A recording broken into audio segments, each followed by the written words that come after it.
আমরা West Bengal Junior Doctors Front doctor Aniket মাহাতোর সাথে সমস্ত রকম সাংগঠনিক সম্পর্ক ছিন্ন করার সিদ্ধান্ত নিচ্ছি।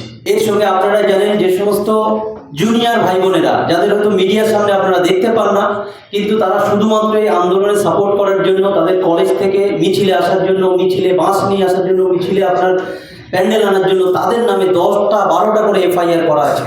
যারা হয়তো এখনও ছাত্র জীবন, তাদের পড়াশোনা এখনও শেষ হয়নি, মানে ছাত্র হয়েও 10-12টা এফআইআর নিয়ে কিন্তু আমাদের ওয়েস্ট বেঙ্গল জুনিয়র ডক্টরস ফ্রন্টের সদস্যরা এখনও পর্যন্ত আছেন। এখানে শুধু একজন ব্যক্তি নয়, যারা যে সমস্ত মিডিয়া, যে সমস্ত আপনার বন্ধুরা, যারা শিল্পীরা, যারা বিভিন্ন জায়গায় শো করেন, যারা পরিচিত মুখ, তারা কিন্তু নানান হেনস্থার শিকার হয়েছেন। তার জন্য তাদের শো ক্যান্সেল হয়েছে, শো বাতিল হয়েছে এবং তাদের বিভিন্ন জায়গায় বুকিং বাতিল হয়েছে। এটাও কিন্তু আমরা West Bengal Junior Doctors front একেবারে রাজ্য সরকারের প্রতিহিংসামূলক আচরণের সঙ্গে সামিল করছি। যে সমস্ত ভাই বোনেরা, যে সমস্ত আপনার রিক্সাওয়ালা, ভ্যানওয়ালা, যারা একেবারে সমাজের প্রান্তিক মানুষ, তার সম্পত্তি বলতে একটা শুধু রিক্সা, একটা শুধু ভ্যান ছিল, কিন্তু রাজ্য সরকার প্রতিহিংসামূলক আচরণের জন্য তাদের সেই ভ্যানটা, সেই রিক্সাটা থানায় আটকে রেখেছে। এখনও পর্যন্ত একজন রিক্সাওয়ালা তার ভ্যান কিন্তু ফিরে পায়নি। সেটাও কিন্তু আমাদের অতটাই রাগান্বিত করেছে এবং অতটাই আমাদেরকে ব্যথিত করেছে। আমরা ওটাকেও প্রতিহিংসামূলক আচরণ বলে মনে করছি। শুধুমাত্র 3 জনের কাউন্সেলিং নয়, যে সমস্ত ইন্টার্ন বন্ধুরা তারা পরীক্ষা দেওয়া কিংবা যারা স্টুডেন্ট যারা পরীক্ষা দেওয়ার সময় তাদের সিসিটিভির আন্ডারে এক্সট্রা চেকিংয়ের নাম করে বাউন্সার দিয়ে তাদেরকে আটকানো হয়েছিল, তাদের বিভিন্নভাবে আপনার বডি ফ্রিস্কিংয়ের নাম করে বিভিন্ন রকমের হ্যারাসমেন্ট করে তাদের পরীক্ষার সময় মানসিক এবং শারীরিক যে হেনস্থা করেছিল, সেটাও কিন্তু প্রতিহিংসামূলক আচরণের মধ্যে আমরা ফেলি।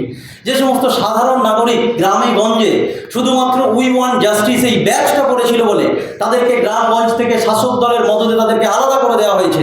তাদেরকে এখনও পর্যন্ত বাজারে, আপনার মাঠে, ময়দানে তাদেরকে একঘরে করে দেওয়া হয়েছে।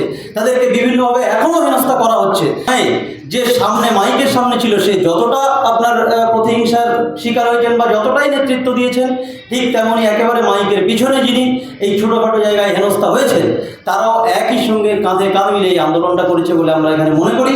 তাই এটা বলার উদ্দেশ্য কোনো ব্যক্তি, 1 জন 2 জন 3 জন নয়, সংগঠন কিংবা মানুষের ঐক্যবদ্ধতা, মানুষের জোট বাঁধাটা সব থেকে বেশি ইম্পর্টেন্ট। এবং অন্যায়ের বিরুদ্ধে যুগে যুগে মানুষ যেভাবে জোট বেঁধেছিল, সেই জোটটা আগামীতেও অটুট থাকবে সামাজিকভাবে এবং আমাদের যে ভাবনার মাধ্যমে, সেটা আমরা বিশ্বাস করি।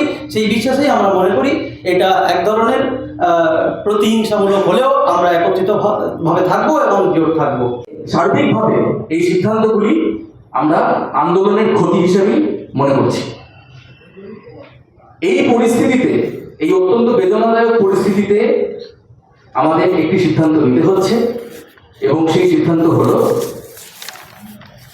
আমরা West Bengal Junior Doctors Front doctor Aniket মাহাতোর সাথে সমস্ত রকম সাংগঠনিক সম্পর্ক ছিন্ন করার সিদ্ধান্ত নিচ্ছি। কিন্তু আপনারা সকলেই জানেন, তিনি বিভিন্ন মাধ্যমে বলেছেন তিনি আন্দোলনের রাস্তায় থাকবেন এবং আপনারা খুব ভালো করেই জানেন West Bengal Junior Doctors front বিগত বছরে এবং এই বছরেও প্রত্যেক দিন আন্দোলনের রাস্তায় ছিল এবং থাকবে। কাজেই ওয়েস্ট বেঙ্গল জুনিয়র ডক্টরস ফ্রন্টের সঙ্গে সাংগঠনিক সম্পর্ক ছিন্ন হলেও আশা রাখি আমরা প্রত্যেকেই হয়তো আন্দোলনের রাস্তায় থাকবো। পরের অংশটি আস্থা